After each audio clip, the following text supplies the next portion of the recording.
Muito bem, queridos amigos, nós vamos lá para o prosseguimento da nossa série de mensagens, Falando sobre as nossas orações, Eu já quero pedir incansavelmente, para você que já é inscrito nesse canal, deixa aí o seu joinha, tá?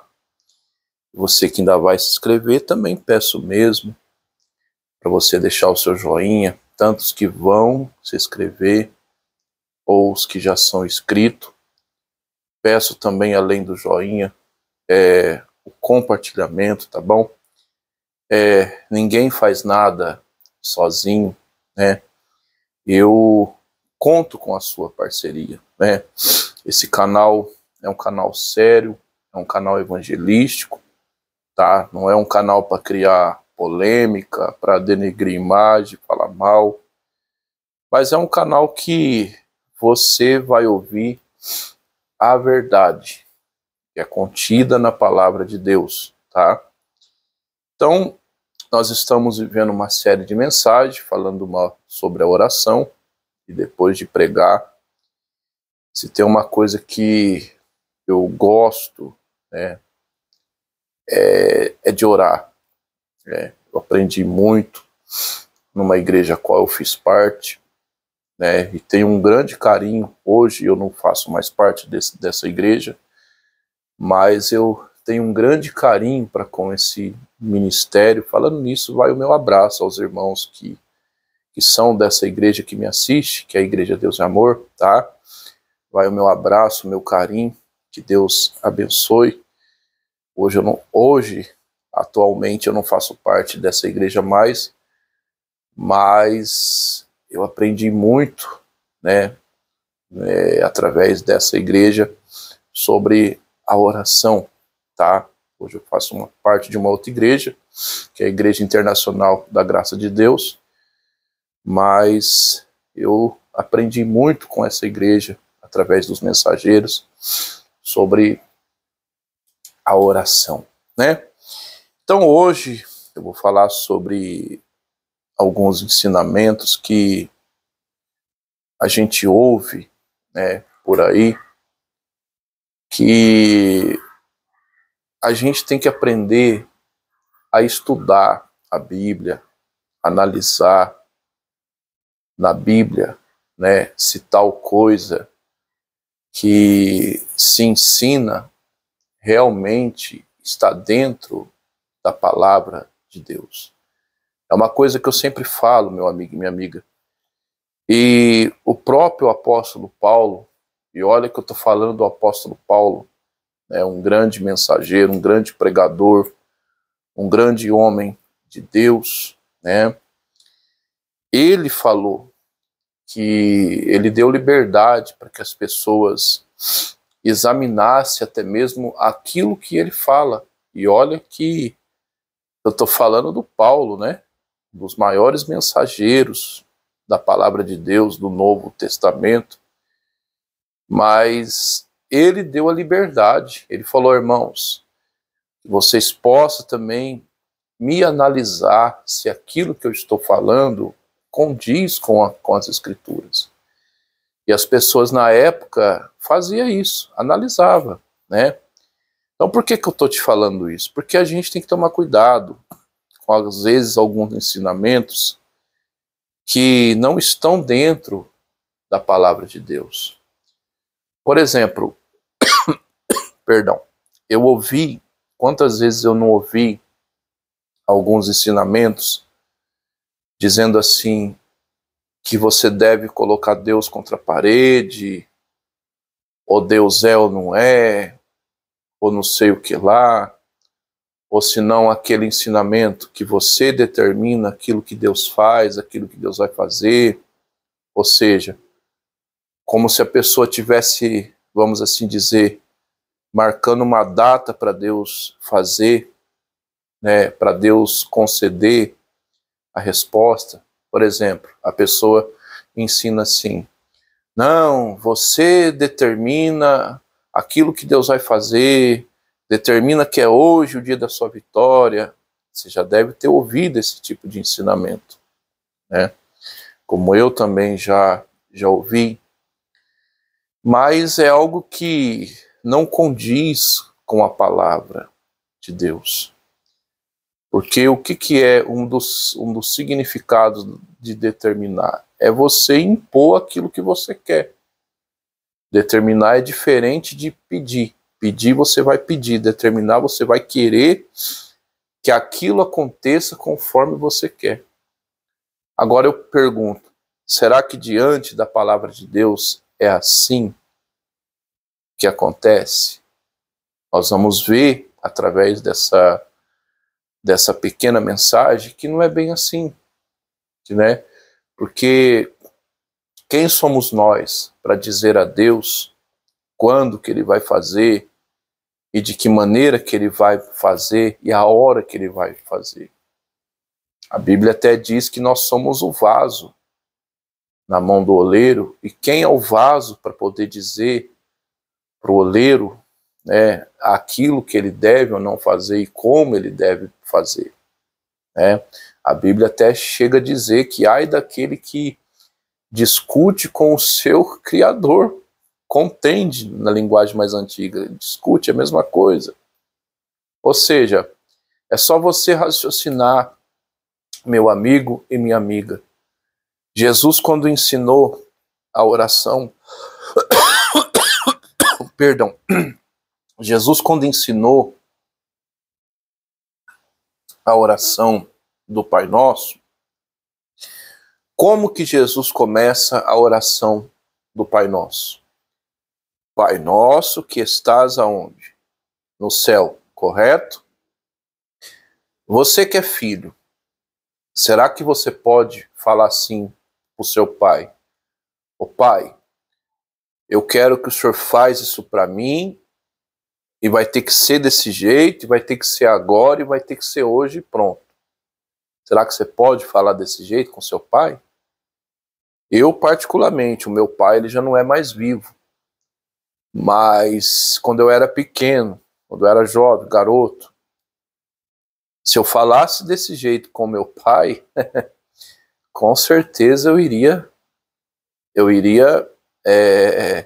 ia pegar mal para mim.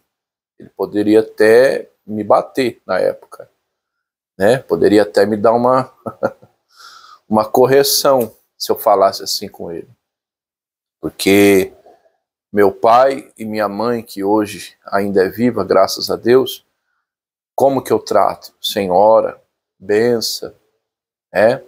Então, como é que você vai chegar na casa do seu pai e vai falar assim, não, pai, eu quero que o senhor faça hoje, tem que ser hoje, tem que ser agora, né? Isso é determinar. E muitos ensinam isso, que você tem que chegar na presença de Deus e falar aquilo que você quer que ele faça, na hora que ele tem que fazer, no momento que ele tem que fazer, no dia que ele tem que fazer, e não é assim. Não é assim. Só existe uma liberdade que Jesus nos deixou para a gente determinar, que está lá em Lucas 10:19, quando ele diz que ele deu poder e autoridade sobre o mal. Aí sim nós temos que determinar que o mal ele saia da nossa vida. Por quê? Porque foi ele quem deu essa legalidade para a gente falar para o mal. No nome de Jesus a gente tem que determinar que o mal vai embora da nossa vida. Ou seja, Jesus quem deu essa liberdade para a gente fazer isso. Agora, eu chegar diante de Deus e determinar aquilo que Ele tem que fazer na minha vida na hora que eu quero, no dia que eu quero e como eu quero, isso está errado, meu amigo e minha amiga. Isso não tem base nenhuma bíblica. Se você for abrir a tua Bíblia em Mateus capítulo 26, verso 39, você vai ver Jesus no Getsêmani.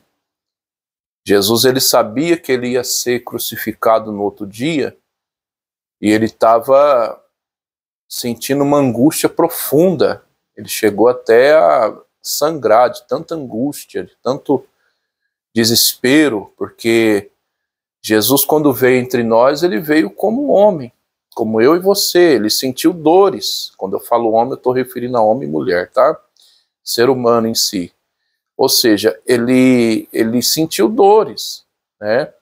Então ele sabia que o sofrimento que ele iria passar seria um sofrimento terrível, seria um sofrimento ruim. Então o Jesus homem não queria ir para a cruz, né? Então, se você for ver em Mateus 26, 39, você vai ver o Filho original de Deus, o Filho legítimo, porque nós somos filhos adotados, né? Por Cristo Jesus através de seu sangue. Mas eu estou falando de Jesus, o nosso Senhor, o Filho legítimo. Em Mateus 26, 39, você vai ver a oração de Jesus ao Pai. A Bíblia diz que ele foi adiante e falou: Pai, se for possível, afasta de mim este cálice. Aí ele continua dizendo: mas todavia não seja como eu quero, mas seja como o Senhor quer. Então você não vê Jesus falando: Pai, eu determino que o Senhor faça isso, isso e isso, que tem que ser agora, que tem que ser desse jeito, que tem que ser nesse dia. Você não vê Jesus orando dessa forma. Mas você vê Jesus, ele mesmo sendo filho de Deus, legítimo, original, mas ele veio como homem. Você vê Jesus se colocando como servo e respeito ao Pai. Ele falou: Pai, se for possível, né, que o Senhor afasta de mim esse cálice, ou seja, esse sofrimento, mas, todavia, que não seja como eu quero, mas seja como o Senhor quer. Então é essa oração que nós devemos fazer, desta maneira. Não é eu chegar na presença de Deus com petulância, com arrogância, como muitos ensinam aí. Não, Deus, o Senhor tem que fazer, o Senhor é ou não é, ou o Senhor faz ou não faz, e não sei o que lá, o Senhor tem que me honrar, e não sei o que lá, como muitos ensinam aí, sem juízo nenhum na cabeça. Porque quem é o servo para dizer a Deus o que ele deve ou não fazer?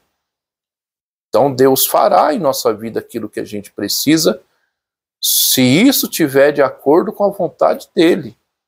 Não é aquilo que a gente, não é o nosso capricho na hora que a gente quer, do jeito que a gente quer, né? E para a gente encerrar, olha o que a Bíblia diz em 1 João, capítulo 5, verso 14. Olha lá. 1 João, capítulo 5, verso 14. Né? A gente viu em Mateus 26, 39, que é a oração no Getsêmani do nosso Cristo. E agora em 1ª carta de João, capítulo 5, verso 14, olha o que a Bíblia Sagrada diz. Preste bem atenção, se você quiser ler junto comigo. Diz assim, ó, olha lá. Olha lá. Esta é a confiança que temos nele, que se pedimos alguma coisa segundo a sua vontade, ele nos ouve. Ou seja, no caso, quando a Bíblia está dizendo ele nos ouve, ele nos atende. Então é assim, meu amigo e minha amiga. É essa oração correta que a gente deve fazer diante de Deus para que os nossos pedidos eles sejam atendidos. Não é aquela oração com petulância, com arrogância, falando aquilo que Deus tem que fazer ou não tem que fazer, ou marcando datas para Deus fazer. De maneira alguma. A vontade, o querer não é meu e não é seu, mas é de Deus. Tá bom? Que o Senhor teu Deus te abençoe e te guarde. Que o Senhor teu Deus faça resplandecer a luz sobre ti. Que o Senhor nosso Deus tenha misericórdia de ti, levante o teu rosto sobre ti e te dê a paz. Deus te abençoe e até uma próxima oportunidade.